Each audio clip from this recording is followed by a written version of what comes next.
ধৰি লওক আপুনি এটা মন্দিৰৰ লাইনত আছে।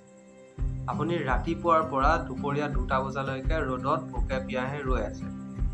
আপোনাৰ সন্মুখত বহু মানুহ থিয় হৈ আছে, শাৰী পাতি থিয় হৈ আছে।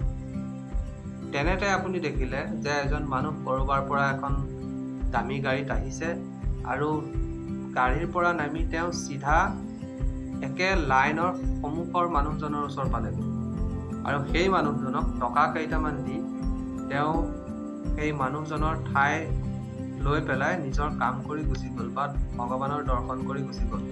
আপোনাৰ কেনেকুৱা লাগিব? নিশ্চয় আপোনাৰ বেয়া লাগিব। হয়তো আপোনাৰ এই কাৰণে বেয়া নালাগে যে মানুহজনৰ টকা পইচা বহুত আছে।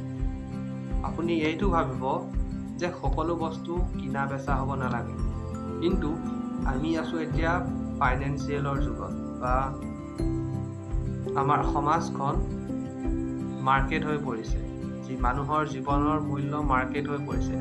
সকলো বস্তু কিনা বেচা কৰিব পৰা হৈ পৰিছে। আচলতে এই ভিডিঅ'টোত আমি আজি কথা পাতিম টকাৰে কি কি কিনিব পাৰি। আজিকালি সমাজত সকলোবোৰ বস্তু কিনা বেচা হৈ আছে, যেনে মানুহৰ জীৱন, ন্যায়, সময় বা মানুহৰ মৰেল ভেলু বা জীৱন মূল্য। মানুহে আজিকালি নিজৰ সম্বন্ধবোৰ বেচা কিনা কৰে টকাৰ কাৰণে। আচলতে মাৰ্কেট দুখন থাকে, এখন হৈছে ইকনমি মাৰ্কেট, এখন হৈছে ছ'চাইটি মাৰ্কেট। এতিয়া ইকনমি মাৰ্কেটত আমি কি কৰোঁ? বস্তু কিনা বেচা কৰোঁ। ধৰক মই আজি মোবাইল কিনিছোঁ বা মই কিবা বেচিছোঁ, মই কাপোৰ কিনিছোঁ, গাড়ী কিনিছোঁ, কিবা ময়ো বেচিছোঁ। সেইটো সাধাৰণ কথা। সমস্যা তেতিয়া হয় যেতিয়া সমাজখন মাৰ্কেট হৈ পৰে বা আমি মানুহৰ জীৱন মূল্যবোৰ কিনিবলৈ চেষ্টা কৰোঁ। আগৰ দিনত ধনী মানে আছিল টকা পইচা, ডাঙৰ ডাঙৰ ঘৰ, দামী দামী গাড়ী, প্ৰাইভেট জেট। কিন্তু আজিকালি ধনী মানে কি হৈছে? আজিকালি ধনী মানে এইটো হৈছে যে আপুনি নিজৰ সলনি বেলেগক লাইনত থিয় কৰাব পাৰে।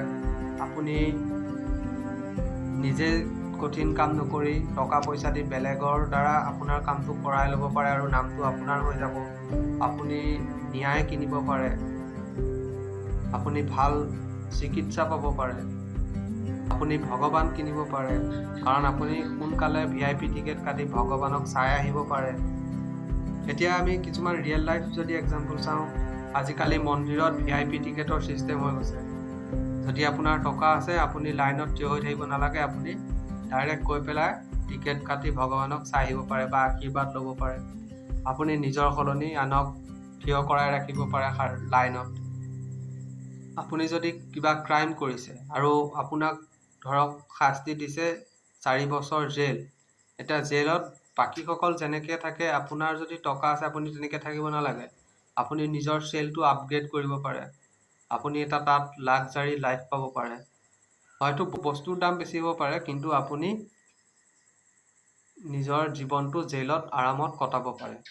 যদি তেনেকুৱাই হয়, তেতিয়াহ'লে ন্যায়ৰ কিবা মূল্য আছে জানো বা শাস্তিৰ কিবা মূল্য আছে জানো?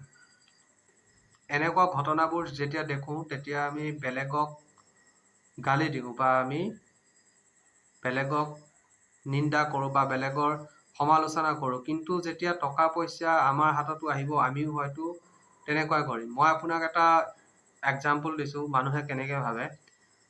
ইজৰাইলৰ এটা ডে কেয়াৰ চেণ্টাৰ আছে।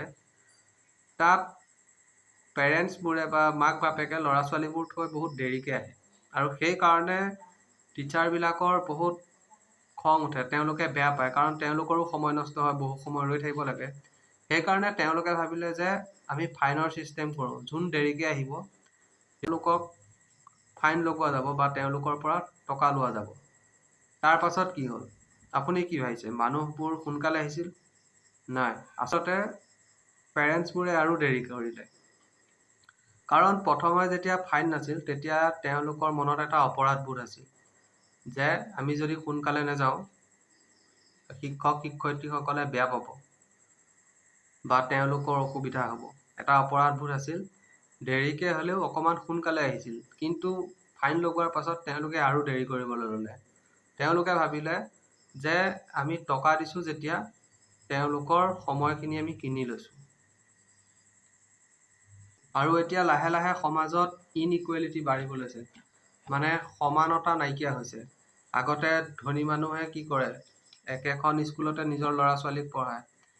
আগতে ধনী মানুহে একেখন হস্পিটেললৈকে যায়, একেখন ষ্টেডিয়াম বা খেলপথাৰতে খেলা ধূলা কৰে। কিন্তু এতিয়া মাৰ্কেটে সকলো সলনি কৰি দিছে। ধনী মানে দামী দামী স্কুল, দামী দামী হস্পিটেল, দামী দামী ষ্টেডিয়াম, আৰু সেইকাৰণে ধনী আৰু দুখীয়া মানুহে ইজনে সিজনক লগ নোপোৱা হৈছে। আৰু তাৰ ফলত সমাজত এটা ডাঙৰ ব্যৱধান আহিব, আৰু সেই ব্যৱধানটোৱে ক্ষতি কৰিব। আপুনি কি ভাবে? কমেণ্ট বক্সত জনাব। কোনবোৰ বস্তু টকা পইচাৰে কিনিব নালাগে বা টকা পইচাৰ লেনদেনত সোমাব নালাগে, যেনে ধৰক মাতৃৰ গৰ্ভ হওক, নাইবা ন্যায় ব্যৱস্থা হওক। মোৰ মতে ফিজিকেল বস্তু যিমান আছে সকলোতে টকা পইচা লেনদেন কৰিব পাৰি, কিন্তু মানুহৰ যোনবোৰ জীৱন মূল্য, মানুহৰ কাৰণে যোনবোৰ ন্যায় ব্যৱস্থা কৰা হৈছে বা ধাৰ্মিক স্থলী য'ত মানুহৰ আস্থা জড়িত হৈ আছে, মানুহৰ য'ত ভয় আছে, য'ত গৰিমা সোমাই আছে, সেইবোৰ বস্তুত টকা পইচাৰ লেনদেন হ'ব নালাগে। আৰু আজিৰ ভিডিঅ'টো ইমানেই। যদি আপুনি ভিডিঅ'টো চাই ভাল পালে তেনেহ'লে লাইক, কমেণ্ট, শ্বেয়াৰ আৰু ছাবস্ক্ৰাইব কৰিবলৈ নাপাহৰিব।